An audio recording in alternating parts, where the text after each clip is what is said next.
I must say, I am super excited to be a part of today's conversation. My name is Laphonza Butler. I am the president of EMILYs List, the largest political resource for Democratic pro-choice women in politics. Buenos dias to everybody. Good morning to everybody. It's wonderful being on here from the beautiful and beautifully diverse 3rd Congressional District of Nuevo Mexico. I'm originally from Puerto Rico and moved to Rhode Island 30 years ago.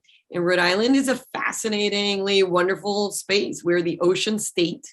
Congresswoman, I'll come to you with this question. You are the first Latina to serve in your district.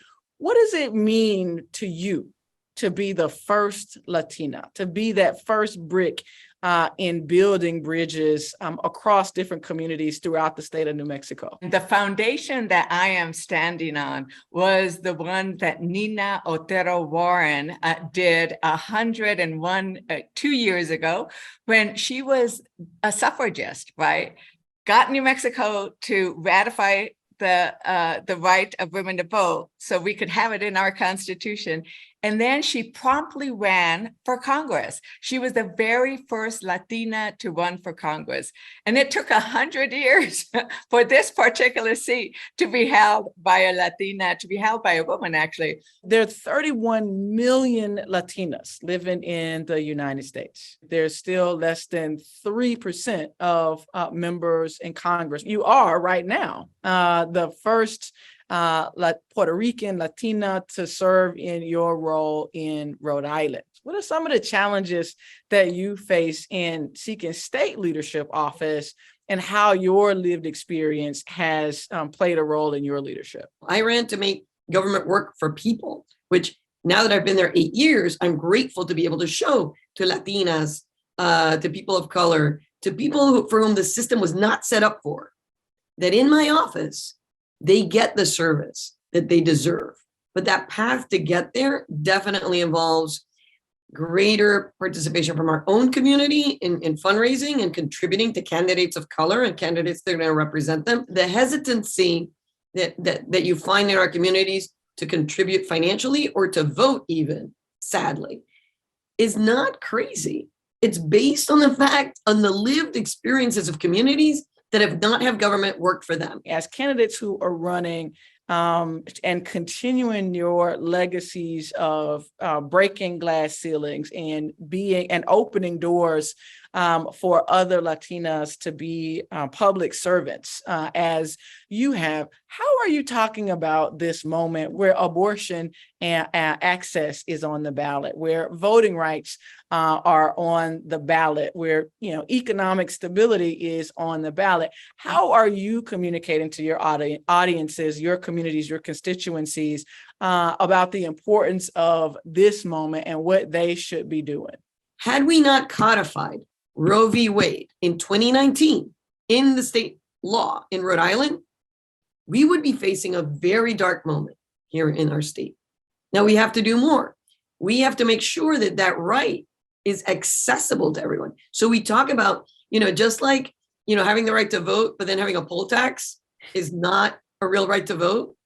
Having the right to determine whether or not you need an abortion, but then not be able to pay for it because it's not covered by Medicaid or it's not covered in your state health insurance is also not a right.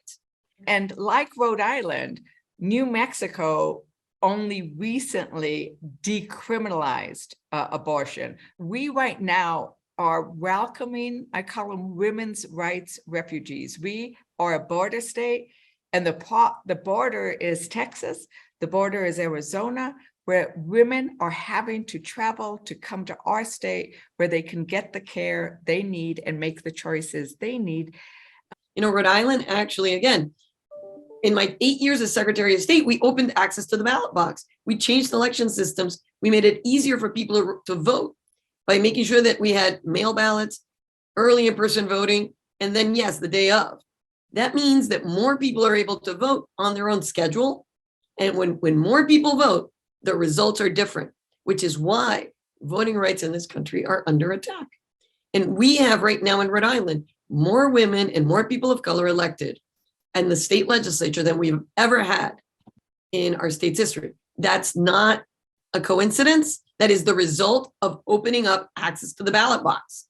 And then the discussions that we're having on childcare, on elder care, on the caregiving economy, on reproductive rights and abortion rights changes because we are in the room where these discussions are taking place.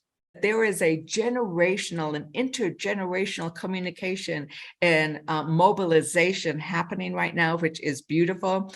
And so, you know, the thing we say is, sí se puede. The thing we say is, somos poderosas, tenemos poder, we have power and we are powerful, and we are going to use that power, because if you do not use your power, it is not yours. And we are using our power. The way we're getting everybody excited is just by being in presence with everybody, showing up, showing the love, showing the energy. And, you know, I will say Dolores Huerta, we are claiming Dolores Huerta, because even though she doesn't live here anymore, you know, she is from New Mexico. One of my favorite sayings of hers is that make sure you dance a lot when you're young, so you can be marching when you're old. And she is still marching. Both of you are such great examples of what happens when we take action, when we take hold of our own power as communities and determine that, you know, who is going to represent us are the folks who share our values and who share our lived experiences and who are committed to taking our voices, our dreams, our hopes, and our fears into those rooms of decision making and helping to, and are committed to help make our lives better by way of public service. So thank you all. Pa'lante juntas. Gracias.